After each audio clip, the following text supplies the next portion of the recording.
Good morning, everyone, or good afternoon. As you can see by the time on the date there, it is 2:14 on Monday. So using my virtual studio again, still using Windows 11. So far so good.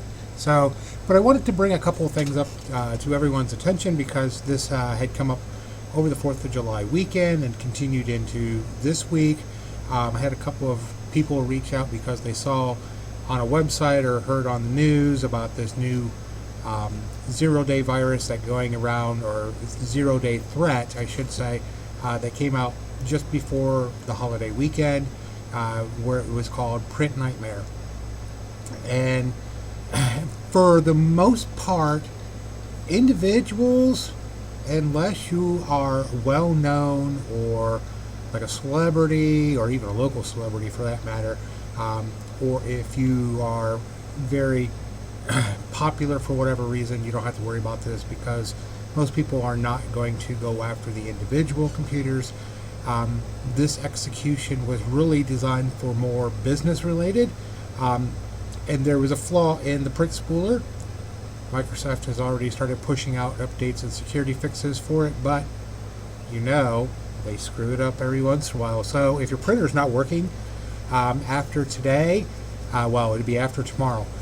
If you've not already got the update, if your printer stops working as of tomorrow, like you can't print, make sure you do your system restore point today, so this way you could roll back your computer to undo that patch that's coming through.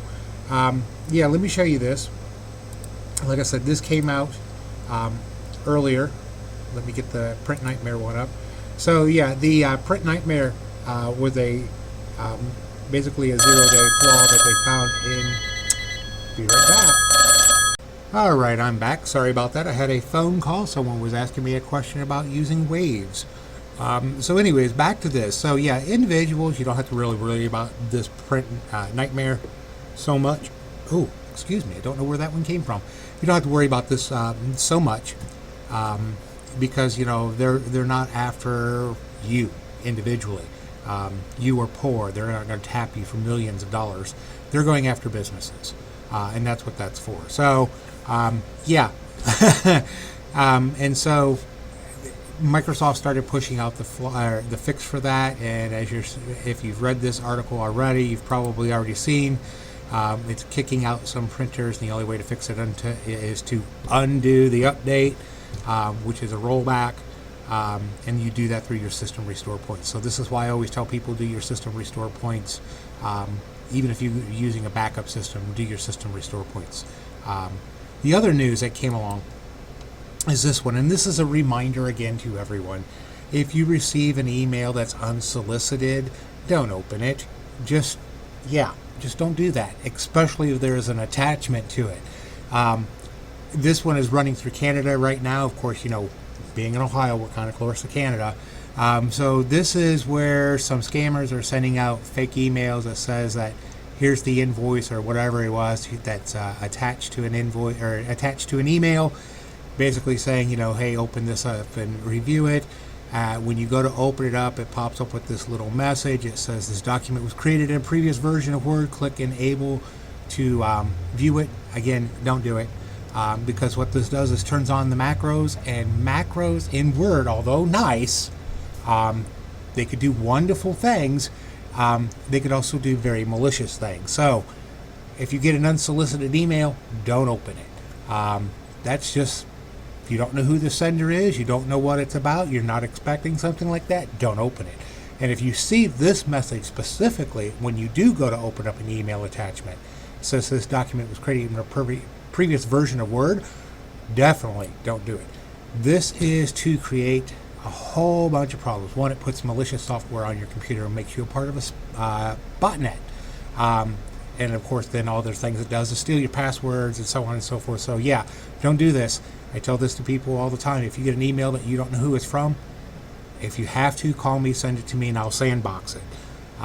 That way I can check to make sure it's safe. But yeah, don't do this.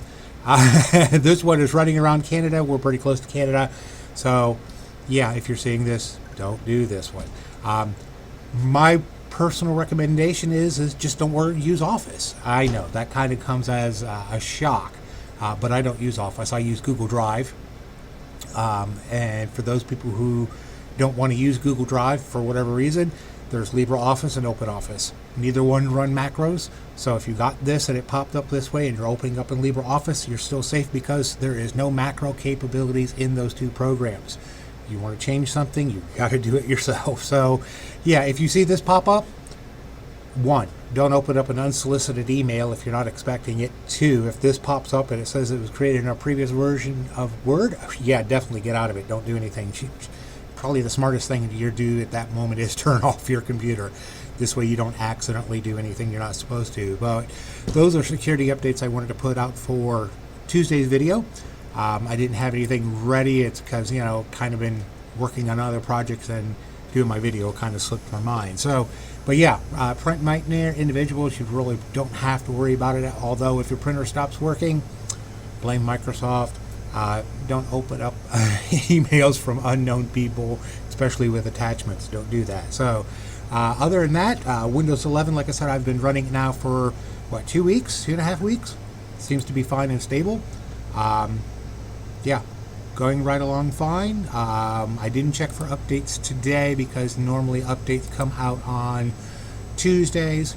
Says I'm up to date. So, but yeah, again, if you want to preview it, I do have this available on a separate virtual machine. I can show you how to do it virtually through TeamViewer or through AnyDesk. If I got to install AnyDesk on the virtual machine, that's fine. This way you can kind of cruise around, take a look at it. It's not too different from Windows 10 so far. However, by the time it gets to you in October, November, it might be completely different. So that's why I'm trying to keep you guys kind of abreast of what's going on here. So if things change a lot, you're not sidetracked or, sideswiped with it later on when you wake up one day and you've got a Windows 11 computer. So anyways, that's it for so far. Don't forget, we've got drop-off boxes in Norwalk and Sandusky. Speaking up this coming weekend, let me point this out. That will be the 17th and 18th. Can't do on-site services unless it's an emergency. I'll find a way if it's an emergency. Can't do on-site services for Saturday the 17th, Sunday the 18th. And I won't be able to do any drop-offs or pickups at the drop boxes on those days. I will not have a vehicle. I made a mistake and thought it was supposed to be this past weekend, and I was wrong. My fault. So, yeah, there you go. That's your tips for the day. If you live in this area, give us a call. Schedule a time to either drop it off or we can come to you. Doesn't matter. Or you could use the Dropbox services if it's in your area. That project is coming along quite nicely. Still got a long ways to go on it though, but it's coming along. Find us on Facebook. Find us on MeWe. Give a big thumbs up and share with all your friends and family. It greatly helps. There's our website if you need us. Phone number. There it is. There's our address. Check us out. You guys have a great day. I'll talk to you later.